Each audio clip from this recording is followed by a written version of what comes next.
Hello and welcome to my YouTube channel and blog. I'm Jenny Hall. Thanks for joining me for another card tutorial. Today I have a whimsical card idea that will feature a little Eskimo together with his igloo and some little Arctic foxes. To create the image of the igloo, I have 2 scrap pieces of regular Whisper White cardstock. One of the pieces I am going to dry emboss with my die cutting machine and the brick wall embossing folder. This will give me the image of the blocks, perhaps ice blocks, for building the igloo. I have a piece of regular Whisper White cardstock that I cut with the next size oval that is larger to make a nice foundation for this. It also creates the illusion of a larger image. I used another one of the smaller ovals to make a door for the igloo. All of the measurements for this card are on a post-it in the top right hand corner, and of course they are always listed in the description of the video. For creating the little Eskimo image, I'm using Cookie Cutter Christmas stamp set. I am stamping him in smoky slate ink, and I will punch it out with the Cookie Cutter punch.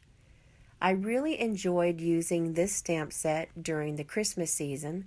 However, the image of the Eskimo as well as the image of the teddy bear are stamps that we can use on occasion cards that are not really just for the holidays.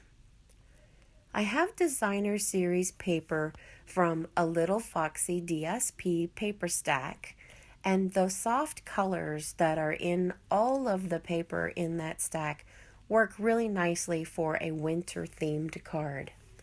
I have a panel of cardstock that I'm going to put right behind that image of dots, and I imagine that the dots would be snow falling in the frozen north. South New Jersey right now feels like the frozen north. I think the high temperature for us today is supposed to be 30 degrees. Here is another piece of paper from a Little Foxy.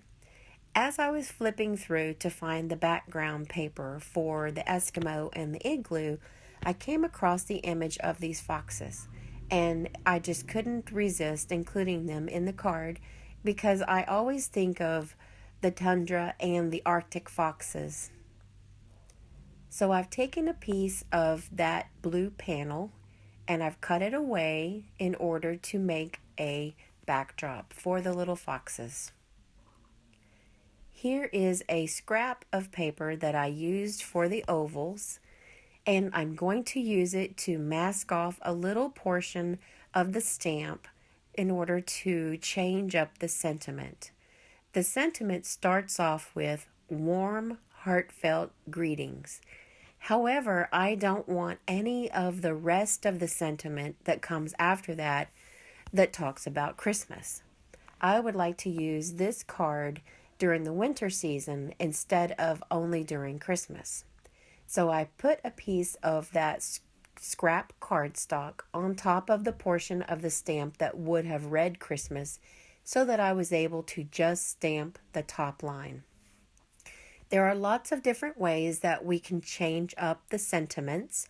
One of the ways is to take a pair of scissors and actually cut the stamp in two. That way I could stamp it and not have to worry about any certain kind of masking or special positioning. However, I wanted to use it for one time for this card, but if I were to try and use warm, heartfelt greetings on any other occasion, I believe I would take my paper snips and just divide that stamp in two. I could always put it back together if I want to stamp warm, heartfelt greetings this Christmas, and no one would ever know that that stamp had been surgically altered. I'm putting all of the pieces together with Stampin' Dimensionals, which is a two-sided foam adhesive, and that allows me to raise up a small portion of the cardstock. I used some weight baker's twine to create a small bow which will break up the eye for the design and allow some place for the eye to rest. More dimensionals are going to attach the image of the igloo, and I kept it very simple for the igloo. I didn't want the igloo to be the number one focal point of the card. Pardon me.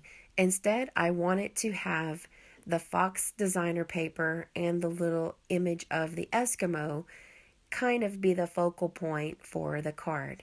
And the Eskimo will be holding on to the sentiment, so the image of the igloo is going to go as part of the background. I do realize that the inside of an igloo probably is not see-through, and I thought about putting a piece of gray paper behind it. However, I really did not want to emphasize the focal point of the igloo. Instead, I want the eye to go and be drawn straight over to the little Eskimo. More dimensionals are used to adhere the image of the Eskimo. And now I'm going to be using clear Wink of Stella to give a little bit of shine to the Eskimo's cheeks and to the images of the fur that are on the clothing of the Eskimo. I'll finish off the card with a few sparkling clear sequins above the image of the igloo. Thank you for joining me for another card tutorial today. Please pardon me for my scratchy voice as I'm recovering from bronchitis. And join me at my blog for more card making inspiration. Thank you. Hi, my name is Trip.